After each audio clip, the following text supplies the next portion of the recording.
The assignment this week is an exercise in composition and focuses on learning to see as a photographer.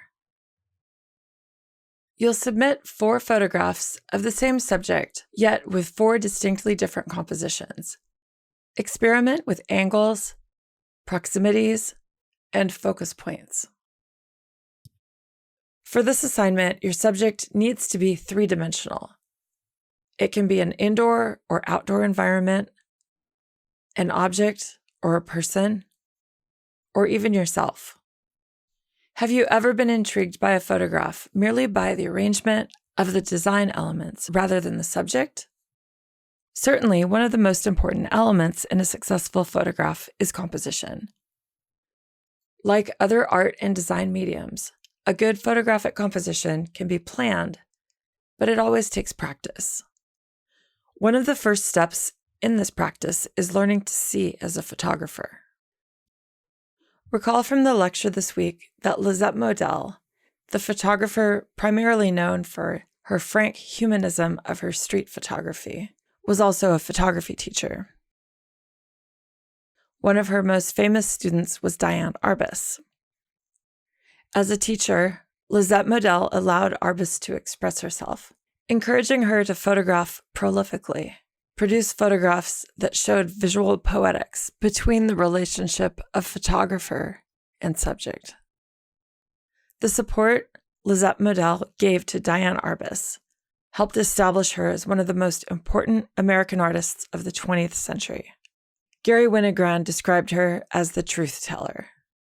Her style defined a new way of seeing the world through the camera lens, one that promoted a closeness with her subjects by befriending them rather than objectifying them. Self-portraits not only force you to look at yourself in a new way, but help you learn to see the world through the lens of a camera. Be sure to read through all the lecture materials this week and consider the works shared therein before you begin. You're welcome to choreograph or stage your images, for example, setting up a scene, arranging objects, and playing with light and color. It's strongly recommended for this assignment that you make use of available light and avoid direct flash. If you're photographing indoors, make use of staged lighting, arranging lamps or floodlights or shop lights if you have them. Check your white balance so you have a true white in your image highlights.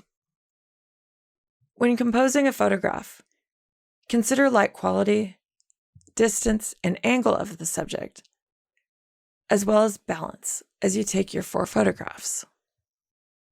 Take several photographs, reviewing as you go, until you know you've best expressed what you wanted to about the subject. Balance, contrast, focal point, line, unity, perspective, and many other elements of design add beauty and interest to a photograph.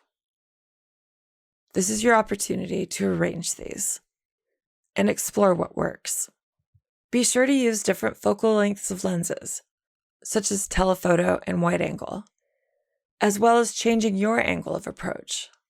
Another consideration is your feelings towards the subject and what you want to express about it. For example, if you find yourself in a tall building and you feel disoriented by the height, perhaps you want to show that disorientation. Or if you're in awe of an architectural style, for example, perhaps you want to focus on pattern. Refine and organize your composition by using a tripod whenever possible. This allows you to spend a little more time with your subject and think about what you're photographing and how you're arranging it. Apply different basic techniques that you've practiced in this class, such as horizontal, vertical, or diagonal compositions, or even the rule of thirds. Use what works for you. Look for different design elements like pattern, texture, color, and contrast. Move around your subject. Get under it, next to it, or even beside it. Remember not to submit a black and white or color image of the same photograph. You need to change something about the photo in your approach, angle, or framing. Take 4 separate photographs, each with their own unique compositional considerations.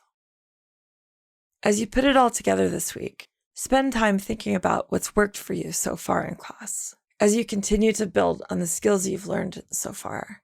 If you found yourself inspired by a specific photographer, please share that in your written summary.